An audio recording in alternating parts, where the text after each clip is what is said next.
All right, everybody, we got another video today. What I want to talk about is the raid, and is it worth it to invest still? Do we still have time to invest?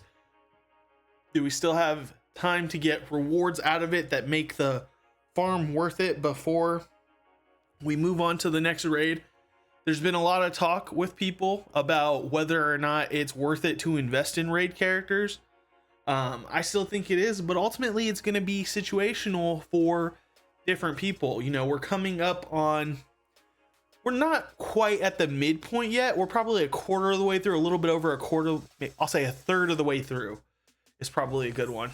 Yeah, I think we have 36 weeks left of about 52. So that's just about 16, 18-ish weeks left for each third. So yeah, we're about 1/3 of the way through the Sith raid, and we're coming up on whatever raid is next. This is based on their expectation that the raid is going to last about a year, but that's not a guarantee, right? So I just wanted to kind of make a video and make a tool for you guys. Stay tuned for the tool. It's going to be down in the description below, and I'll show you how to use it in this video. It's basically going to go over how much you need to, how many resources you need in order to get these boxes here that you see for the guild raid crates, right? So this will kind of depend on your guild. I made a previous video letting you know how many you needed for your entire guild to get that raid crate, but it's also going to cover the personal reward tracking, kind of what you need to get those. But more so than that, it's letting you know the exact resources that you need to get those teams up and running, and whether or not you're going to see a return on your investment in those teams if you continue to get those raid crates over time with how much time we have left in the raid. Okay, so that's generally what this video is going to cover. I'm not going to cover specific teams. You can check out my other videos. I got playlists going over all the Order 66 teams that I use, that I think there's investment in, and also there's another video linked here that goes over adding up how much your score will be based on which teams, and it covers kind of which teams are feasible or possible to get the max score. So I think you guys will find that useful. Okay, so without further ado, we don't really have much to cover here, so we're just gonna go ahead and go over to the spreadsheet. Okay, so going through this, let me adjust this just a little bit according to what is on the screen. We got to bring it down just a little bit. Whoop. All right. So what we're looking at here is a tool that is going to help you by having all the functions and calculations done for you. You want to use this, you're going to go ahead and make a copy of this so that you can go ahead and edit it yourself, because it's going to be read only or view only to start with. But how this tool works is basically you pick out the guild crate that you're at right now, according to what your guild is doing, right? You pick 63.5 million, you do 375 million. That's going to adjust your payouts here, right? Automatically. Just by selecting that, you'll see the changes take place. Okay. So, and then you can adjust your personal crate to what you normally get, right? So in my case, I'm at 520 million, 12.15 million personal crate. This is how much we get here. Now what that's going to do is adjust for how many weeks are left in the raid. Scroll over a little bit here, you'll see approximate raids left are 36 based on today's date and based on how much time is projected left in the raid. Okay, so all that's kind of taken care of in the calculations. So for say somebody that's scoring a lot lower, we'll go 3 million and we'll do the 41.5 million box, right? I mean, probably if you're doing 3 million and you're carrying the guild a little bit, you probably get towards 63.5 million box, right? Now, it doesn't entirely tell you a bunch if you're already scoring that. I mean, if you already have the teams put together, you're going to keep doing what you're doing, right? It doesn't really change anything. It might be nice to see the numbers on that, but ultimately you're going to use this if you want to shoot for the next box, right? And whether that's worth it. So we'll step this up a little bit. We'll go to 98.5 million, and this will be like what it's going to look like if you want to climb a little bit higher, right? And you get your guild to do it. So then you get that increased MK3 reward. As you can see, most of the payouts for MK1 and MK2 are the same. No matter what crate you're getting, they kind of even that out, right? So those ones won't change that much. It's really the MK3 that's going to change overall how much MK3 you're going to get. Then what we do is we take that number that we get, the amount of MK3 times the total number of raids, and we go ahead and divide that out by how much it costs to get the different relic mats that we use to upgrade those characters, right? So you see, according to this, we use gear to keypads and Zinbittle data cards utilize the MK2 currency. So that's not really going to change all that much, even if we go down to a smaller crate.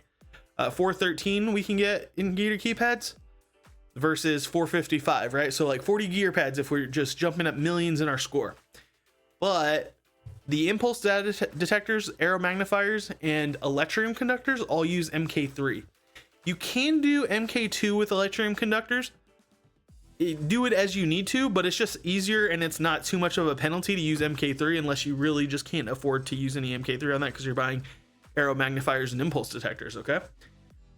But when we look at that, there's quite a significant difference in the amount of impulse detectors, arrow magnifiers, and electrium conductors we can get when we step it up, right? When we step up the big crate, right?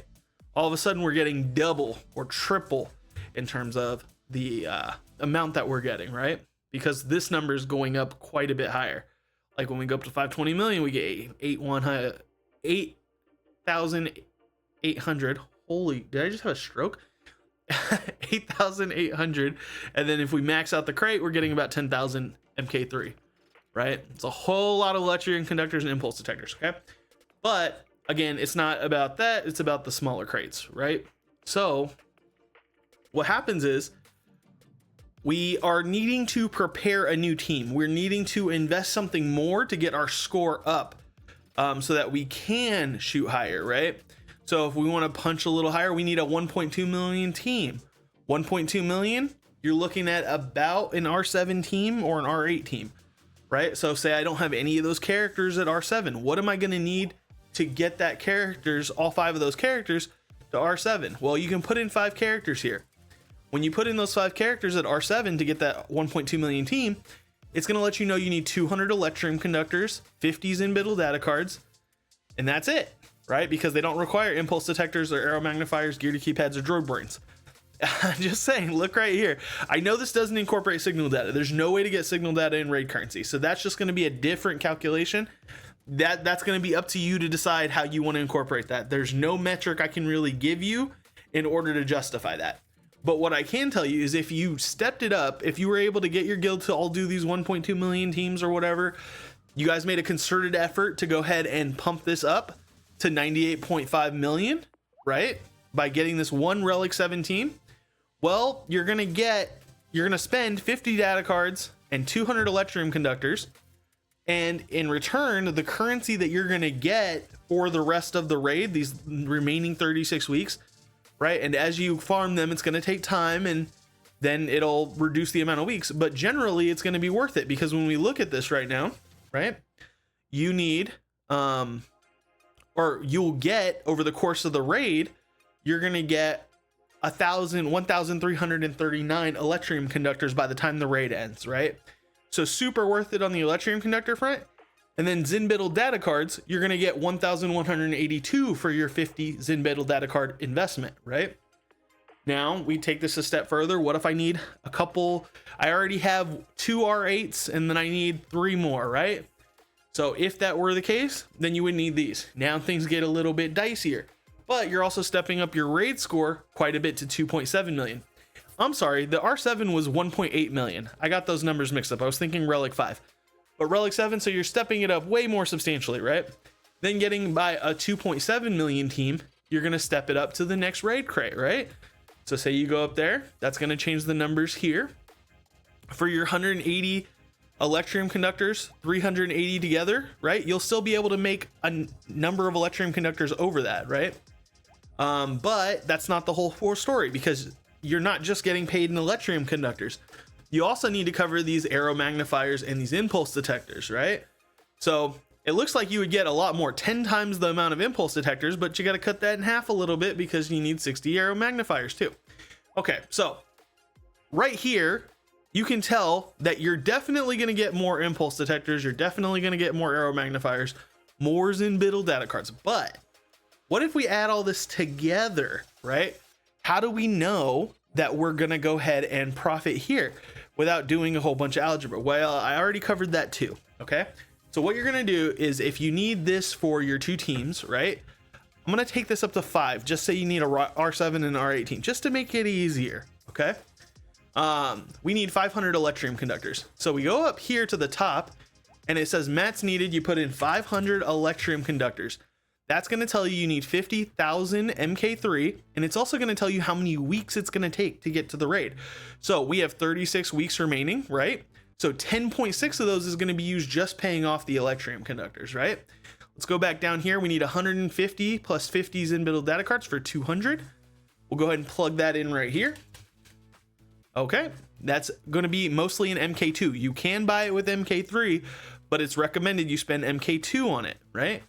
MK2, we have 400,000 remaining if we started today, right? That's going to go down each raid, but it's going to go down by about 11,000. So still plenty of room to work there, right? Now let's go ahead and look at the impulse detectors and arrow magnifiers.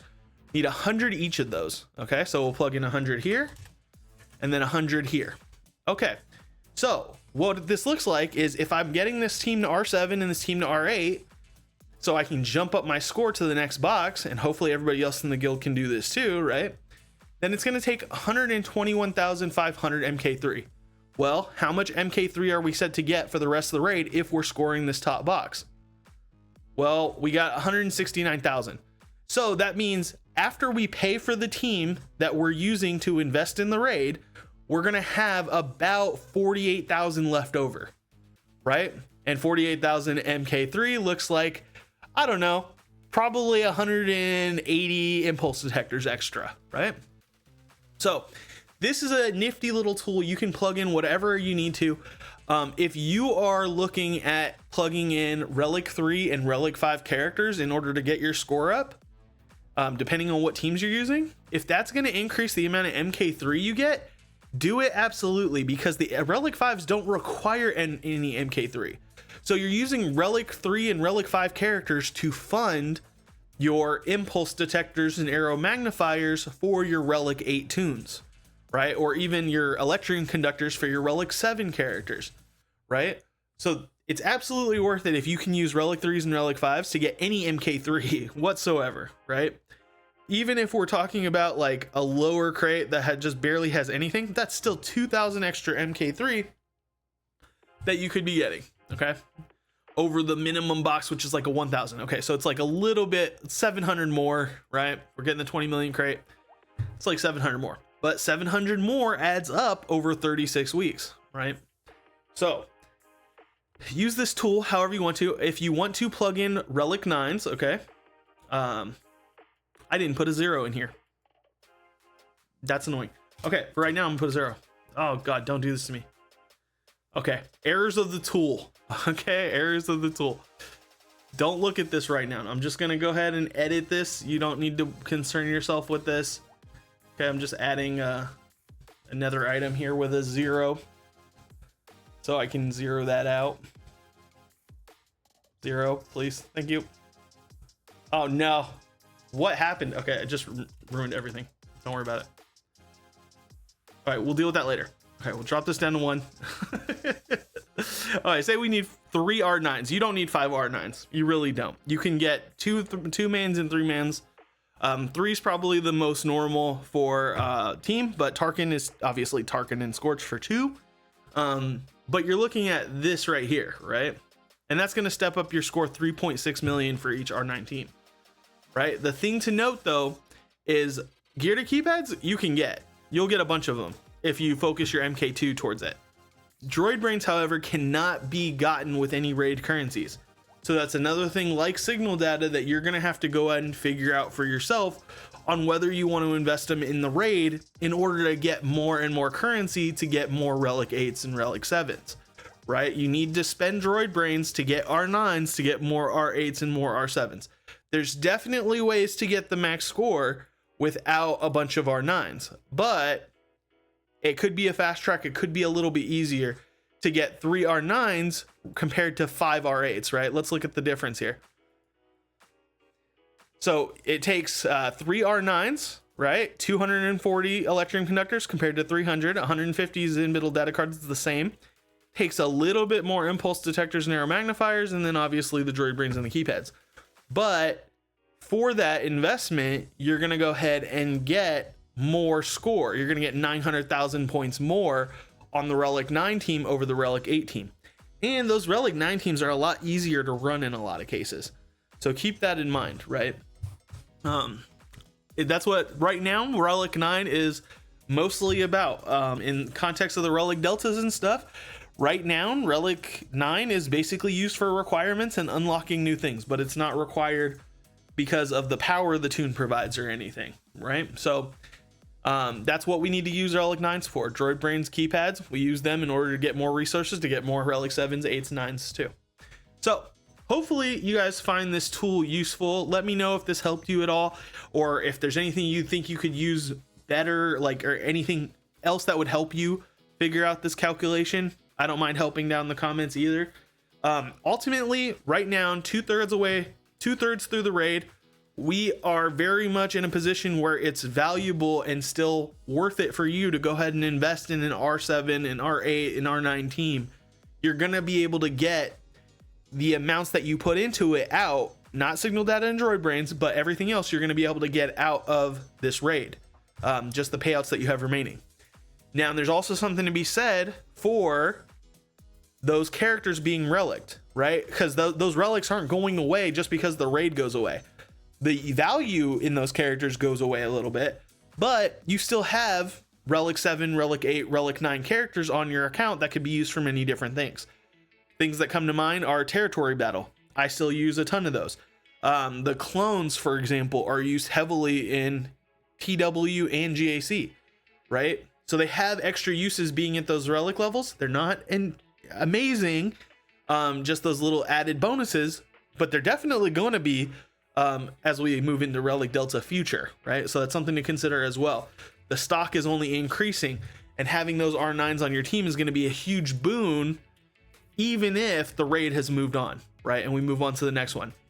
I would say take a look at this, monitor it, and think about how many raids left you're going to be able to get. If you want to, you can go ahead and adjust this number, right? You can adjust it down to 18 left, right? And that's going to tell you how much currency you have remaining depending on your raid crate, right? So there's still a lot of potential even with 18 raids left, depending on what crate you're shooting for. But go ahead and undo that once you're done, because otherwise it's going to go ahead and mess with the formula, right? But take a look at it, consider it throughout your time. And you want to just have a good plan so that you know what you're shooting for. Otherwise, you're kind of amorphously gearing up teams and hoping things work out, and your guild's not on the same page. So you're not actually increasing this guild crate, even though you're increasing your score, right? So that's something you want to be mindful of and pay attention to. Okay, if you got usefulness out of this video, go ahead and hit the like button, hit the subscribe button if you want more content like this, and go ahead and hit that notification bell so you know when it all goes live. Once again, the link to this spreadsheet is down in the description, and you're going to want to go ahead and make a copy of that for yourself to go ahead and edit the numbers. You're not going to be able to edit the numbers while you're viewing it, okay? That's all I got for you today. Talk to you guys next time. Bye.